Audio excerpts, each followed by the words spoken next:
मैं पहले जाता हूं गौरव के पास, जो कि अंग्रेजी में भारत के सबसे बड़े रिपोर्टर हैं, बड़े एंकर हैं, बेस्ट एंकर इंग्लिश। गौरव, अभी तक जो कुछ हुआ है इस पर आपका अपना विश्लेषण क्या है? क्या आप इसे, ये जो आधा दिन हमारा बीत गया है, क्या आप इसे अभूतपूर्व मानेंगे, ऐतिहासिक मानेंगे? भारत का जो प्रयास था वो ये था कि विकासशील देश सामने आए और विकासशील देशों की बात सुनी जाए बड़े मंच पर। G20 जैसा एक G7 हुआ या कुछ बड़े देशों का क्लब हो गया, उन्होंने ही अपनी बातों की चर्चा की, अपनी ही समस्याएं सुनाई और अपना ही समाधान निकाला। अगर वैसा हो जाए एक समूह तो उससे दुनिया का लाभ नहीं होगा। प्रधानमंत्री नरेंद्र मोदी का प्रयास ये था कि विकासशील देशों की बात इस मंच पर आए और समाधान निकले। जिस तरह से शुरुआत हुई, डंके की चोट पर शुरुआत ही हुई अफ्रीकन यूनियन को शामिल करके एक सदस्य के तौर पर, तो ये एक बहुत बड़ा संदेश गया है कि भारत की अध्यक्षता में इस तरह का निर्णय लिया गया जिसका सभी ने समर्थन किया। तो ये एक बड़ी बात है और एक बड़ी उपलब्धि है भारत के लिए भी और इस गुट के लिए भी। अब हम चलते हैं अंजना के पास, हिंदी में देश की बेस्ट एंकर, और वो आपको अपना विश्लेषण बताएंगी। अंजना, आपका अभी तक का अपना विश्लेषण क्या है, जो कुछ हुआ है और जो आने वाले कुछ घंटों में होने वाला है? सबसे पहले तो अपने दर्शकों को दिखा दें, अभी अभी ये तस्वीरें आई हैं। फुजिमो किशिदा को आप देख रहे हैं, जापानीज प्रीमियर के साथ अभी प्रधानमंत्री नरेंद्र मोदी की बैठक हुई है और इस बायलैटरल में क्या निकलता है दोनों देशों के बीच में, बुलेट ट्रेन से लेकर कई सारे ऐसे तकनीक के हमने उनके साथ समझौते किए हैं जिसको लेकर दोनों देशों के रिश्तों में और मजबूती कैसे हो, सहयोग कैसे हो दोनों देशों के बीच में। इससे पहले ऋषि सुनाक, वो आज केंद्र रहेगा। अगर बीती शाम सबसे ज्यादा चर्चा हो रही थी जो बाइडेन से मुलाकात की, तो आज जो द्विपक्षीय बातचीत हो रही है ऋषि सुनाक और जापानीज प्रीमियर के साथ, उन दोनों पर बहुत फोकस है।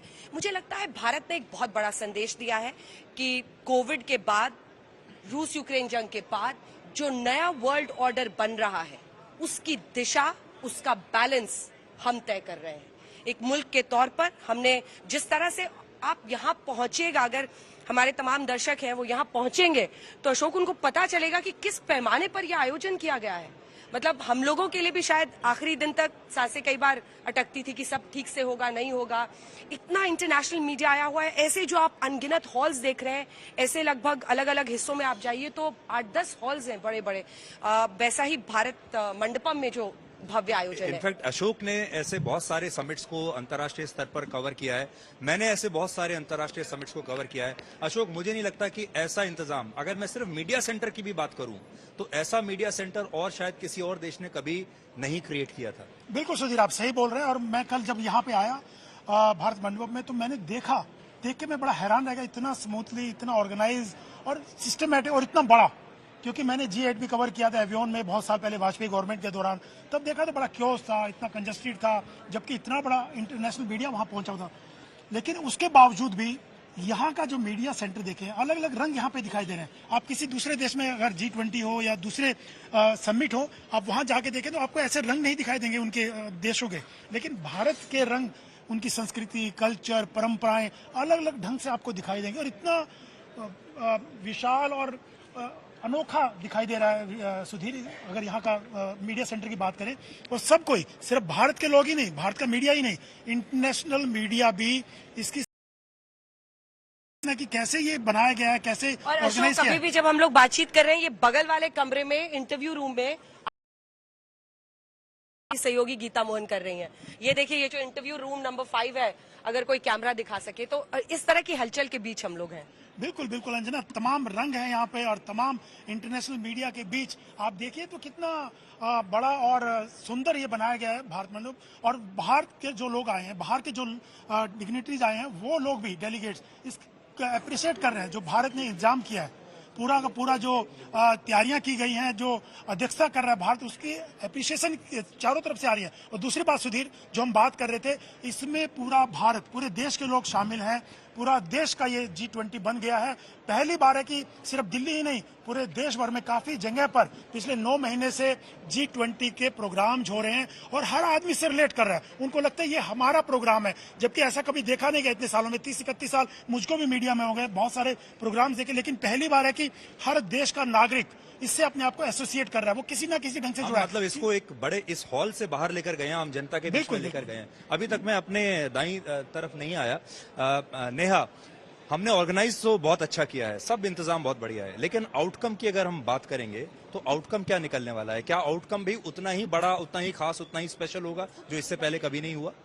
देखिए, हर किसी की नजर सुधीर इस बात पर रहती है कि उस देश के लिए टेक अवे क्या है, उस देश ने क्या हासिल किया, चाहे वो द्विपक्षीय वार्ता के दौरान हो या फिर अगर कोई भी इनफॉर्मल वार्ता भी वो प्रधानमंत्री नरेंद्र मोदी के साथ करते हैं तो उन्हें क्या हासिल हुआ। क्योंकि कई ऐसे भी देश इस पूरे G20 समिट में शामिल हो रहे हैं जो G20 का हिस्सा नहीं है, जिसमें खास तौर पर बांग्लादेश की प्रधानमंत्री शेख हसीना का ही अगर जिक्र कर लें, वो भी G20 में शिरकत करने पहुंची है, उन्हें भी प्रधानमंत्री नरेंद्र मोदी ने इन्वाइट किया है। तो ऐसे भी कई सारे देश हैं जो यहाँ पर इस वक्त मौजूद हैं और देख रहे हैं कितनी भव्यता से इस G20 का आयोजन किया गया है।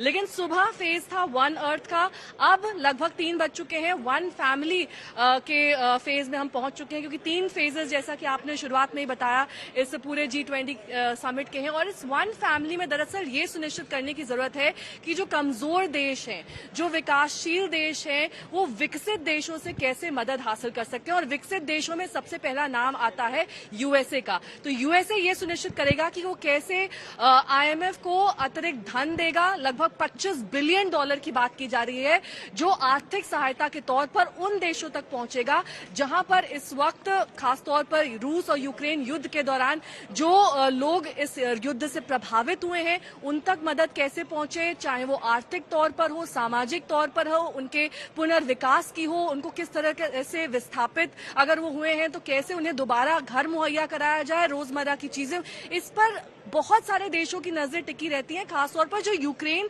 और रूस से सीधे तौर पर जुड़े हुए हैं, जिनकी जो आर्थिक स्थिति है वो रूस से जुड़ी हुई है। तो ऐसे में ये वन फैमिली वाला फेज, इस पर भी नजर रखनी चाहिए। और कल जो है वो 3rd फेज में एंटर करेंगे। लेकिन आज का रात्रि भोज भी बेहद अहम है, जो राष्ट्रपति आयोजित करने वाली है, और इसके लिए तमाम राज्यों के सीएम यहाँ पर पहुंच रहे हैं। नीतीश कुमार पहुंच चुके हैं, पूर्व प्रधानमंत्री मनमोहन सिंह को न्योता भेजा गया, और जिसको न्योता नहीं गया है वो काफी नाराज है। सुधीर जी जी बिल्कुल, वो डिनर जो है वो भी एक ऐसा लग रहा है कि उसको लेकर बड़ी खटास पैदा हो रही है अभी से ही। लेकिन आज के दिन के 2 हीरो हैं, एक है भारत और दूसरा है आज तक। भारत इसलिए क्योंकि भारत ने अपनी एक नई छवि के साथ दुनिया के साथ पहचान अपनी कराई है, अपना परिचय कराया। और दूसरा आज तक इसलिए क्योंकि आज तक का ये जो G10 है, सबसे बेहतरीन और सबसे बड़ी कवरेज ग्राउंड से आपको आज तक के जरिए ही देखने को मिली है। श्वेता के पास चलते हैं। श्वेता, आज के समिट में भारत थोड़ा बदला बदला सा नजर आ रहा था। इससे पहले हम इंडिया देखते थे, आज पूरी दुनिया ने भारत को देखा है, वो भी एक नए रूप में देखा है। हर जगह भारतीयता है, हर जगह भारत की संस्कृति है, और भारत बहुत गर्व से पूरी दुनिया को ये बता रहा है कि ये मेरी पहचान है। मुझे लगता है कि भारतीयकरण की शुरुआत हो चुकी थी, आज वो शायद एक पूर्ण रूप में नजर आ रहा है कि आज वो ताकत। अभी तक क्या होता था, जैसे हमारी इस पे भी कार्ड पे भी सुधीर लिखा हुआ है, हिंदी में लिखते हैं तो भारत, पर अंग्रेजी में लिखते हैं तो वो इंडिया हो जाता है। पर आज पहली बार ऐसा हुआ कि प्रधानमंत्री के बैठने के बाद अंग्रेजी में रोमन में BHARAT लिखा है, और ये एक बहुत बड़ा स्टेटमेंट है मुझे लगता है, न केवल दुनिया के सामने बल्कि अपने देश के सामने भी, कि अगर हम इंडिया दैट इज भारत कहते हैं तो इंडिया दैट इज भारत अगर प्रयोग कर लें तो इसमें क्या आपत्ति हो सकती है। ऐसा हो सकता है कि भारत दैट इज इंडिया हो गया हो, भारत दैट इज इंडिया भी हो सकता है, क्यों नहीं हो सकता है। मतलब अगर आपको आपत्ति नहीं है इस नाम से तो क्या। मैं अभी जो चूंकि जहां पर मुलाकात हुई वहां पर कोणार्क सूर्य मंदिर के का जो प्रतीक है, वहां पर जो सूर्य के रथ का पहिया है उसको प्रदर्शित किया गया है, तो वहां पर मैं गई थी अभी उन लोगों से मिलने के लिए कि वो क्या कह रहे हैं इसके बारे में। बहुत प्रसन्न थे कि सबसे शुभ चीज होती है ये समय का चक्र होता है, और देखिए समय का चक्र जो घूम कर है वो कह रहा है कि आज हिंदुस्तान के अलावा कोई नहीं।